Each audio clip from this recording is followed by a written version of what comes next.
পুতুলই তার জীবনের প্রধান সঙ্গী। কথা বলা পুতুল শিল্পের মাধ্যমে দীর্ঘদিন ধরে মানুষকে আনন্দ দিয়ে আসছেন পূর্ব মেদিনীপুরের নিগমানন্দ মিশ্র। তবে তার উদ্দেশ্য শুধুমাত্র আনন্দ দেওয়া নয়, এই কথা বলা পুতুলের মাধ্যমে কুসংস্কার দূর করে মানুষকে বিজ্ঞান মনস্ক করে তোলাই তার লক্ষ্য। নিজের হাতে সাজানো পুতুলকে মঞ্চে নিয়ে তিনি এমনভাবে কথা বলান যেন সত্যিই পুতুল কথা বলছে। দর্শকরা মুগ্ধ হয়ে সেই দৃশ্য উপভোগ করান। ছোট থেকে বড় সব বয়সের মানুষ তার এই অভিনব শিল্পে আনন্দ পান। একই সঙ্গে কুসংস্কারের বিরুদ্ধে বার্তাও পৌঁছে যায় মানুষের কাছে।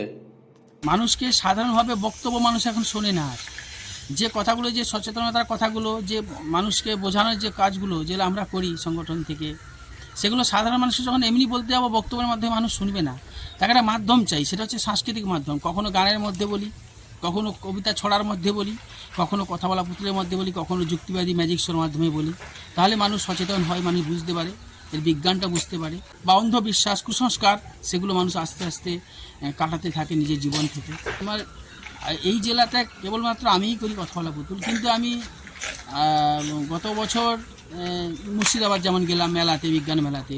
এরকম করে আমি রাজ্যের বিভিন্ন জায়গায় ঘুরে বেড়াই, আমার কাজ রেখে, কাজকে রেখে ঘুরে বেড়াই। কথা বলা পুতুল বিজ্ঞান মঞ্চের সংগঠনের নিয়ে কথা।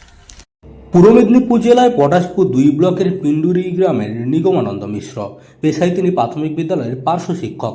তবে মনে প্রাণে একটাই উদ্দেশ্য, কুসংস্কার দূর করে মানুষকে বিজ্ঞান মনস্ক করে তোলা। তিনি পশ্চিমবঙ্গ বিজ্ঞান মঞ্চের একজন সক্রিয় সদস্য। সমাজে প্রচলিত নানান ভ্রান্ত ধারণা ও অন্ধবিশ্বাস দূর করার জন্য দীর্ঘদিন ধরে কাজ করে চলেছেন তিনি। শুরুতে গান, কবিতা ও ছড়ার মাধ্যমে মানুষকে সচেতন করার চেষ্টা করতেন। বিভিন্ন গ্রামে ঘুরে ঘুরে মানুষকে বোঝাতেন কুসংস্কারের ক্ষতিকর দিক। তবে পরে তিনি বুঝতে পারেন নতুন ও আকর্ষণীয় উপায়ে বিষয়টি মানুষের সামনে তুলে ধরতে হবে। সেই ভাবনা থেকেই তিনি বেছে নেন কথা বলা পুতুলের অভিনব শিল্পকে। নিজের কণ্ঠস্বরের বিশেষ কৌশলে তিনি পুতুলকে এমনভাবে কথা বলান যেন পুতুলটি সব কথা বলছে। এই পুতুলের মাধ্যমে তিনি বিজ্ঞানের নানা বিষয় তুলে ধরেন। কখনো কথা বলা পুতুলের মাধ্যমে দেখান বিজ্ঞানের আসল রহস্য, আবার কখনো বিভিন্ন কুসংস্কারের পিছনে সত্যিটা চোখে আঙ্গুল দিয়ে বোঝান। দর্শকরা আনন্দের সঙ্গে সেই সব বিষয় বুঝতে পারেন। নিগমানন্দ মিশ্রের কথায় আমি পশ্চিমবঙ্গের কোনায় কোনায় পৌঁছে যাই আমার এই কথা বলা পুতুলকে নিয়ে। প্রথমে গান, কবিতা ও ছড়ার মাধ্যমে মানুষকে বোঝানোর চেষ্টা করতাম কুসংস্কার কতটা ক্ষতিকর, কিন্তু পরে কথা বলা পুতুলের মাধ্যমে পুরো বিষয়টি বোঝানোর চেষ্টা করেছি। এতে মানুষ সহজেই বিষয়টি বুঝতে পারে। এই অভিনব শিল্পকলার মাধ্যমে বিভিন্ন সাংস্কৃতিক অনুষ্ঠান, মেলা ও সামাজিক অনুষ্ঠানে দর্শকদের মুগ্ধ করেন তিনি। শুধু পূর্ব মেদিনীপুর নয়, রাজ্যের বিভিন্ন প্রান্তে তিনি পৌঁছে যান তার এই কথা বলা পুতুলকে নিয়ে।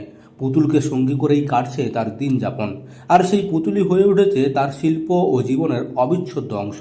দূর হচ্ছে কুসংস্কার। পূর্ব মেদিনীপুরের পটাশপুর থেকে মদন মাইতির রিপোর্ট, লোকাল 18 বাংলা।